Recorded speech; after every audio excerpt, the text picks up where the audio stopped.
If you're just joining this three-part series, welcome. I'm Rynd, and this is the 1001 Business Problems Solved with Microsoft Teams podcast, where we talk about very ordinary leadership problems that quietly drain energy and how to remove them without adding more work. If you've been with me for the last 2 episodes, here's where we are. In episode 1, we named the problem. Leaders spend an enormous amount of time chasing updates, not because people are lazy and not because leaders are failing, but because the truth of what's happening is scattered across too many places. In episode 2, we named the cause. Copilot doesn't reward clever prompts.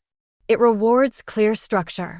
When work is captured consistently in Teams, stored logically in SharePoint, and tracked in shared lists, Copilot can finally see what's real instead of guessing. So in this final episode, I want to talk about the part leaders actually care about. What changes when this starts working? Not as a concept and not as a technology discussion, but in the lived experience of your day. Because once visibility improves, and once Copilot has something solid to stand on, leadership starts to feel different in ways that are subtle at first and then impossible to ignore. Here's the simplest truth I've learned from watching leaders over time. Most leaders are not exhausted by making decisions. They're exhausted by getting oriented. They walk into every morning, every meeting, and every issue having to spend the first chunk of their best energy answering the same background questions. What changed since yesterday? What's real versus rumor? What actually needs attention today, and what just happens to be loud? That orientation tax doesn't show up on a calendar, but it quietly consumes the day anyway.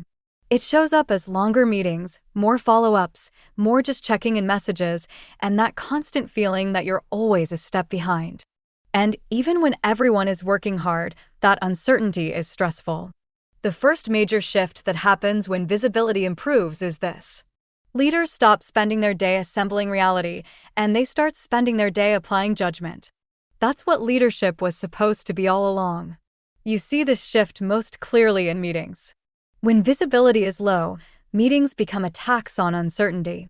The first half of the meeting is spent reconstructing what's real before anyone can decide what to do, and the leader's role quietly turns into playing detective, asking for updates, comparing versions, and reading between the lines.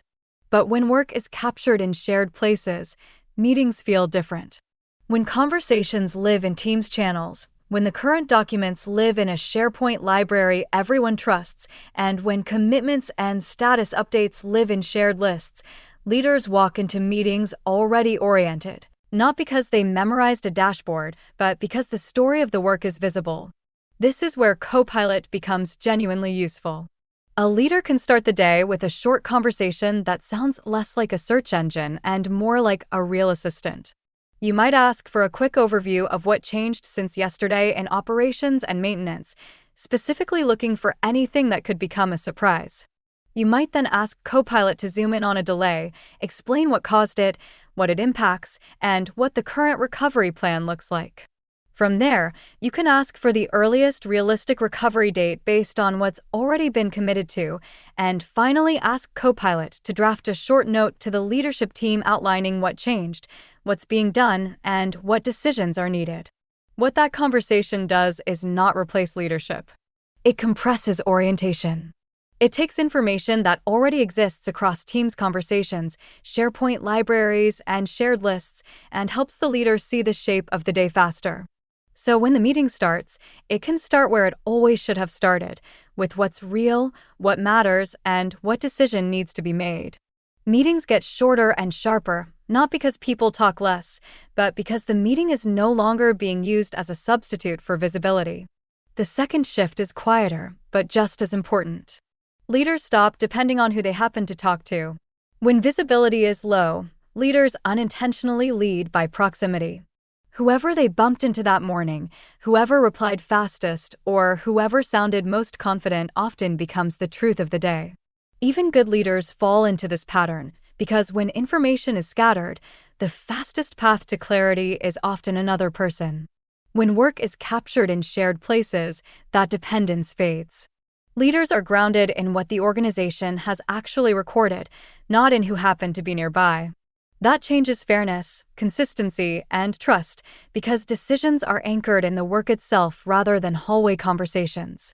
Over time, that shift improves not just leadership decisions, but the culture around them. The third shift is one leaders usually describe as fewer surprises. Good leaders don't eliminate problems. They reduce the size of the problems that make it to their desk. When work is visible, weak signals show up earlier. A delay that keeps repeating. A checklist that keeps slipping. A handoff that always breaks. A piece of equipment that's been acting strange for weeks. When those signals live in shared channels, with follow-ups captured in shared lists and context preserved in shared documents, patterns become easier to see. And when Copilot can read across those places, it can help surface those patterns without the leaders spending an hour hunting. Problems stop arriving fully formed and on fire. They arrive earlier while there's still smoke. That's not magic. It's visibility. It's also important to be clear about what this is not. This isn't about replacing leaders, replacing walking the floor, or replacing experience and intuition. It's about removing the constant tax of reorienting. When that tax drops, leadership doesn't become easier. It becomes lighter because your brain is no longer carrying uncertainty all day long. Once that happens, something else changes that people don't talk about enough. Leaders start coaching more. When leaders aren't spending all day gathering updates and reconciling reality, they have room for the work only leaders can do, developing people, improving systems, asking better questions, and thinking further ahead. When visibility is low, leadership becomes reactive. When visibility is high, leadership becomes intentional. That is the real payoff. So let me tie this back to the point of the entire series. Copilot is the catalyst, but it's not the point. Visibility is the point and structure is the path to get there. Teams in SharePoint are not just software tools. They are the fences and gates of organizational memory. They're how the story of the work gets captured in a way the entire organization can see. And when that story is captured well, through conversations in Teams, documents in SharePoint, and commitments in shared lists, Copilot stops guessing and starts synthesizing.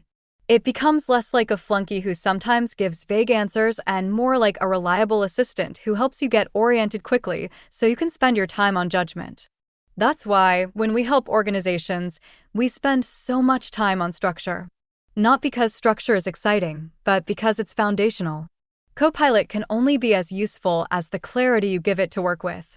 And if you'll allow me to repeat my analogy from earlier in this series, here it is. If you had to walk an entire property every morning just to figure out which gate was open, which fence was down, and where the cattle had drifted, you could do it. You'd survive. But you'd never have the time or energy to improve anything because you'd always be reacting.